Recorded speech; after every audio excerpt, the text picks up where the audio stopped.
Welcome, everybody, to the Arrows Up podcast. This is Jeremy coming to you on this Friday night. I wanted to wait till after the Lakers versus Memphis game to record this one in a game that turned out to be awful. If you're a Laker fan, if you root for the purple and gold, not a good night. The Lakers are 2-9 ever since the in-season tournament win. And when you look back at that team and you look at that whole tournament, and obviously there was a lot of momentum, a lot of hype, because the NBA wanted to sell the in-season tournament to not just the fans, but to everybody, that they're trying to sell it to a sponsor. So obviously it was blown out everywhere. It worked out that LeBron, who is still the face of the NBA, which is so crazy 20 years in, but he wins the first one. The Lakers are the premier franchise of the NBA. And so it worked out for the NBA, the first one, because you had the right team win it, or the perfect team in terms of marketing win it. But if you look back, the Lakers were in the easiest bracket, and they get into a tournament, and LeBron was all in. And LeBron was playing, like it was postseason stuff. And they played the Pacers, who are really exciting but play no defense in the finals, and that's how it went. So, and they played Phoenix in the time where Phoenix is still very dysfunctional, but Brad Beal hadn't played yet, so it just they had the perfect storm. But since then they're 2-9, and we can look and say, well, the Lakers are they just hit a bad stretch or bad luck or whatever. And the thing that's interesting, because when you look more closely at what's going on with the Lakers, it's not just the losing; it's the roster construction. Now, it's so weird to view it that from that standpoint, because heading into this season, one of the things that we all agreed, or the majority of people that follow the Lakers and the NBA, everybody's like, man, what a great offseason by Rob Pelinka, because he was able to put a roster together that's competitive, and we're like, man, the Lakers are better this year. And the one thing I think we missed is there's just not enough shooting. Now, devil's advocate, the Lakers brought in Gabe Vincent from Miami, who's supposed to be a three-point shooter, and Cam Reddish, I guess, you're trusting him to be a three-point shooter, but there's just not enough shooting on this team, and you saw it tonight versus Memphis, where it became a three-point show for the Grizzlies. And Marcus Smart was hitting a bunch of his shots today. And I get that the game plan whenever you play the Grizzlies, because this was the game plan whenever anybody played the Celtics when Marcus Smart was there. If Marcus Smart was the guy who was going to take the shots, you were going to take that. You were going to agree with him, like, yeah, dude, like, knock yourself out. But Marcus Smart tonight killed us. 29 points. He was 8 of 14. 8 of 14 from the three-point line. And the Lakers are just not built to compete in a three-point game with anybody. The Lakers are 24th place when it comes to three-point percentage. They're in the bottom 6 in three-pointers taken, and three-pointers made, and in percentage. Bottom third. And if you're going to compete for a title in this NBA, you can't have that. And unless you have an elite level playmaker who's gonna score constantly at the perimeter, from the paint, like a Jokic, Embiid, you know, and even Embiid, I wouldn't even consider him that. But Jokic, that kind of doesn't work. Now LeBron is an elite playmaker, but LeBron needs space. LeBron needs shooting, and one of the things that we've learned, I guess not all of us have learned, but one of the things that we have seen over the 20 years of LeBron's career is that he needs shooting. And I think the big misconception of LeBron James is that he wants to run, because he's such a great athlete, and he has all these highlights of dunks and all this, that, and the other. But LeBron plays slow. Has always played slow, and so whenever you look at LeBron, it's easy to think that what he needs or what he wants is dudes that are going to run with him. LeBron wants to slow it down, and he wants guys that are going to hit shots. And this Laker team doesn't have that. We don't have a guy who's going to constantly make shot after shot after shot. We just don't. And so, are the Lakers in trouble? Depends what we mean by trouble, Now, I don't think the Lakers were ever truly championship contenders this year. Not with that roster. Because the roster was good enough. Again, this roster is good enough. And I still feel this way. This roster is good enough to make to the Western Conference Finals if the matchups work correctly. But this team still can't beat Denver. And this year, I don't think we match up really well against Minnesota either with all their wings. And then even OKC's ascension has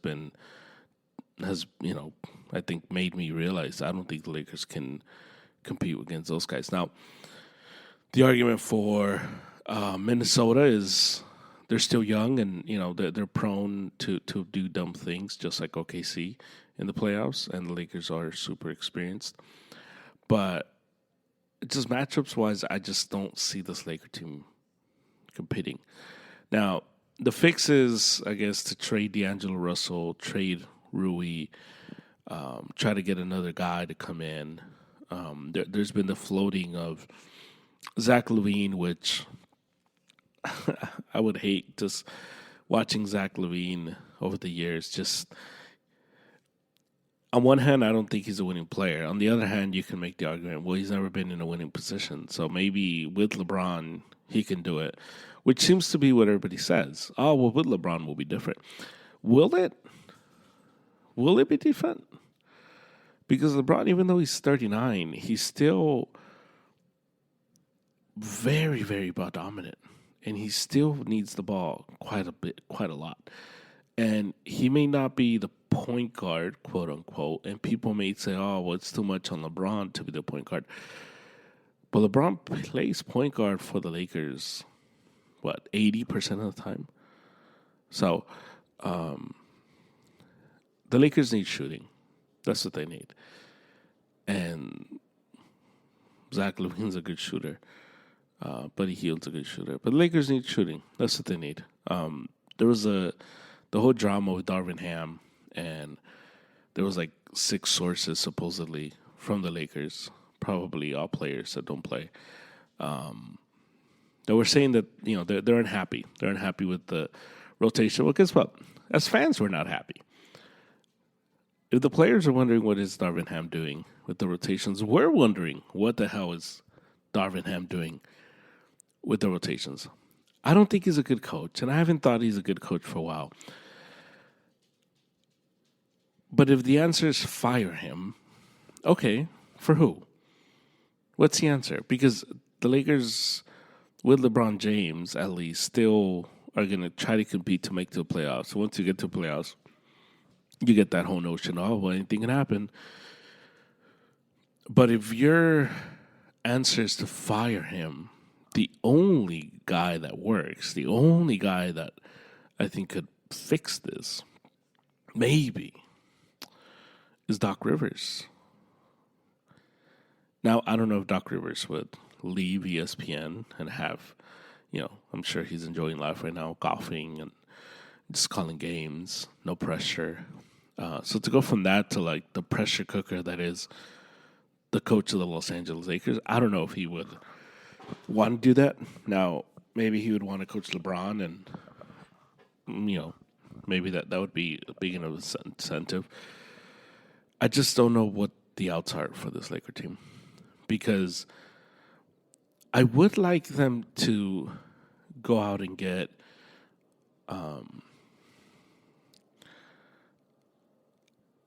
young blood,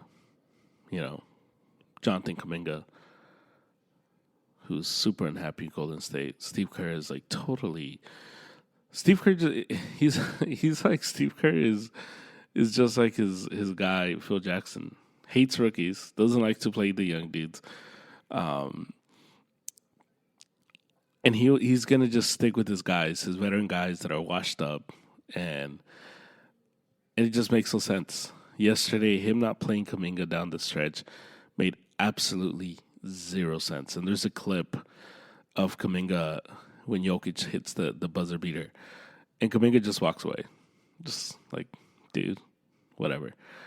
And then there was that statement, where it's like, man, he pretty much said, "Get me out of here," without saying, "Get me out of here." Jonathan Kuminga did. So, but back to Lakers. The fix is shooting. That's the fix, really. Now, where are you going to get the shooter? I don't know, because I don't know what teams are going to be willing to sell. I think this is going to be a very high buyer's market, which just raises the price for everyone. Just because it seems like this year it's so wide open. Now, I know Boston's killing it in the East, and Milwaukee, even though I hate their defense, and I think that team is super flawed once we get to the playoffs because they just can't guard anybody. They're really good too, and they're right there in the East. Embiid has been playing out of his mind, and Philly's right there. Although Philly's a team that they have a move to make. Philly, they need to get in. They need to get another score in there. But it just feels so wide open. It feels so wide open in the NBA. Much like when the Warriors won the title versus the Celtics a few years ago. That's how the NBA feels, and it's why Denver has to be still the team we trust, because A, they're the champion, B, Jokic is still the best player in the world, and I just don't know who's going to beat them in the playoffs. Just 7 games, they're just that good. But it's why we're able to think like, man, could Minnesota do it? Could they get to the final? The finals, like, could they? And they could, because it's wide open. And it's why if you look at OKC, you think like, man, with all those draft picks, why don't you move in for a guy? Just go all in. And I think that's the beauty of years like this is, obviously, these games are played to win the title. That's the goal. Doesn't matter. The Lakers traded all the young dudes, everything for Anthony Davis. And you know what? It was worth it. Why? They won the title. It's worth it. And it's why the Clippers did what they did when they traded away everything for Paul George, and they got Kawhi, free agent. But it's why they've done it. It's why they've gone all in. It's why they brought in James Harden, and they're playing really, really good right now. They figured it out over there. But we got to see in the playoffs. Got to see it. But it's why they do it, because if the Clippers win the title, guess what? It was worth it. The trade was still stupid, but guess what? We won the title. Doesn't matter. We won the title.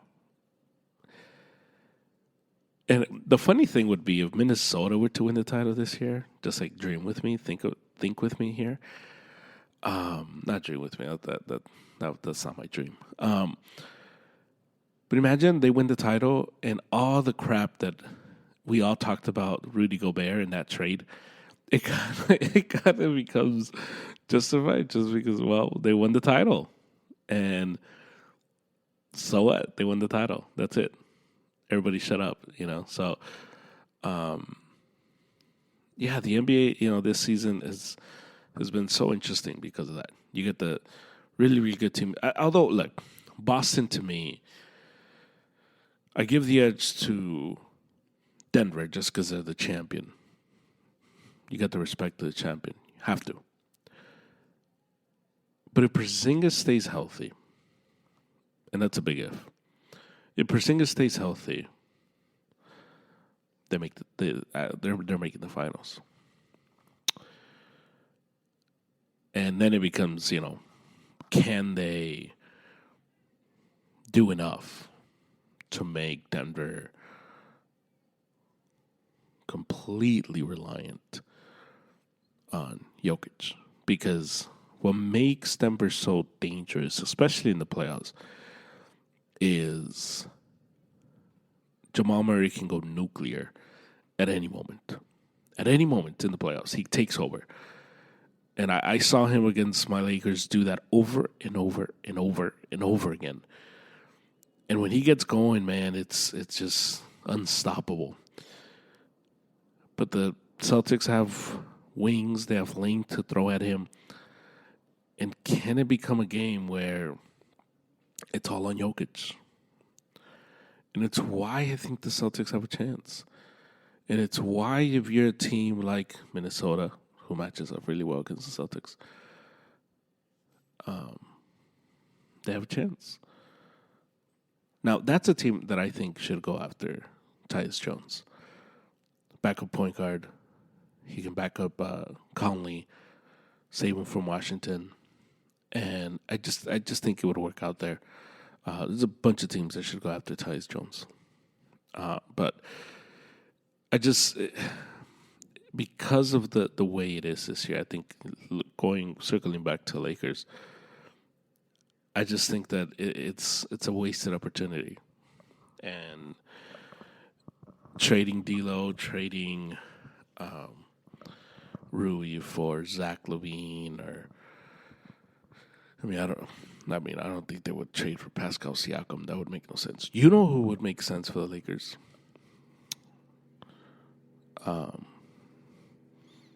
Murray, Javonte Murray from the Falcons, from the Hawks, who I think they're shopping around. That's the rumor. Streets are saying that he may be open to be traded to Javonte Murray, and you bring him in and he can shoot, play defense, another playmaker. I would like that. That'd be great. Maybe they throw in Patty Mills, 3-point shooter. The Sacramento Kings today announced that they are open to trading Kevin Huerter, Harrison Barnes, and Davion Mitchell. Now, I don't know if the Lakers are able to, what they can do to trade for Davion Mitchell, who can hit threes and plays really good defense, and Kevin Huerter, who's 3-point shooter. That's who I would want if the Lakers make moves. Because those guys are attainable. You can get those guys. You can bring those guys in. And so I hope that's who the Lakers go after. I hope it's not just this, like, bring in a star, because it's not about it. It's about fit. And the Lakers need shooting. Anthony Davis is playing amazing this season. And the Lakers and LeBron and AD, for the most part, have been healthy. And the fact that they are where they're at, it's just frustrating. Frustrating is the word. So, that's the Lakers. That's NBA. That's NBA talk. Football, NFL. Let's do it. Entering the last week of the NFL week, NFL season. Next week, Monday, I'm doing a pod with David and Ivan, and we'll break down the playoff matchups. And so, but this week, going through it, this is I'm just going to go through a few because I talked about most of these with David earlier this week. But Texans Colts, that's a big one. I like the Texans that game. C.J. Stroud is playing, and I think the Colts are frauds. I think they're a fraudulent team. They're really well coached, and I've talked about that all year long. I like their coach. I just don't think that they're that good, and I think the Texans have a really big opportunity there to take control and make the playoffs. The Titans are not that good, and Mike Vrabel, even though I like him as a coach, and he is, Dan Campbell before Dan Campbell. I just think the Jaguars are a little better. I don't trust the Jaguars' mental makeup, and I wouldn't be surprised if Sunday the Jaguars lose to the Titans. But I think the Jaguars are going to win that. I think they'll win the division. That's what I think. The Vikings, they're playing the Lions. Technically, they're alive, but the Vikings suck. So I don't see anything there. Somebody has to win the South. So the Falcons and the Saints play. I think the Bucs are going to beat the Panthers, and I think they're going to get in. And I think that's how this whole thing ends. Seattle needs to win. They got to make the playoffs. They want to make the playoffs. They don't have to make the playoffs. They're playing the Cardinals now. The Cardinals, they are an awful defensive team, and even though they beat the Eagles on Sunday, the Eagles marched up and down that field all game long. So, but Seattle is struggling. So that should be a good one. And then Bills Dolphins for everything. If you're the Dolphins, you kind of have to take that as the first playoff game, because if you can eliminate the Bills and make the road a little easier, you have to. The problem is, I don't trust the Dolphins, and neither do you, against a good team. So, there's that. And the Cowboys playing the Commanders, they win, they get into they get the division. They lose, and the Eagles can get the division. The stumbling Eagles. Who would have thought, huh? You'll hear from teams like, "Oh, we broke them, man. We broke them." The Niners broke the Eagles. That's okay. It baffles my mind how bad this Eagles team is right now. But you never know. Jalen Hurts and that roster. That's still a really good roster. I think the problem is coaching. And they weren't able to replace the coordinators that they lost last season. And I think that's the problem. Because clearly, this team, the roster itself, is really good. So it's not a talent thing. I think it's a scheme thing. Except from the secondary. Secondary is bad. They got to fix that. It's an old secondary. And you can have an old secondary in the NFL because you're going to get cooked. So I'll end with this. It is transfer season in football, and we have resurrected. We have renewed our subscription to the Mbappe rumors, so get ready for that. A lot of rumors. He wants to go here. He wants to go there. This is what we do know about Mbappe. He wants his money. So if PSG really doesn't owe him anything now financially, then I think he'll leave. The problem for him, though, is he played with Real Madrid too much. That he would have to kind of like not beg, but it has to come from him. It has to be a public thing. I want to go play for Real Madrid for this to be done. And so we'll see how that all turns out. His saga is super annoying too, because it's just like, dude, okay, we get it. You want to get paid, man. We get it. We all want to get paid. Totally get it. There's rumors that Liverpool is in on him and they want to buy him. As a Red Sox fan, I hate that, because this tells me that the Red Sox have money, because the dudes that own the Red Sox own Liverpool. And if the Red Sox refuse to get if Fenway Group refuses to make the Red Sox better because they want to get Mbappe in Liverpool, I can't accept that. I just, as a Red Sox fan, as a Manchester United fan, I cannot accept that one bit. So I hope that's not true. And speaking of the Red Sox, Gary Sheffield, he went on AJ Przinsky's podcast, and he was talking about how Kevin Millar and the 04 Red Sox, they were afraid, and they got lucky. And you know what, Gary Sheffield? I love that you're still bitter, man. You blew a 03 lead to the Red Sox. And you can call it whatever you want. You can say we got lucky. You can say anything. But the truth is, you are part of the team that will be considered forever the biggest chokers in sports history. And so keep talking, keep going on podcasts, and keep saying how Kevin Millar was this and that, and the Red Sox were scared. All we know is that in Game 7, we danced on your yard. That's all I know. So watching that made me really happy. Just so happy to see that, because as a Red Sox fan right now, I have very little to cheer. And so to see Gary Sheffield, they got lucky, they were afraid, man. It was beautiful. So beautiful. In La Liga, Real Madrid and Girona are running away. They're running away with this. Barcelona got a Messi-like penalty in their game versus Las Palmas yesterday.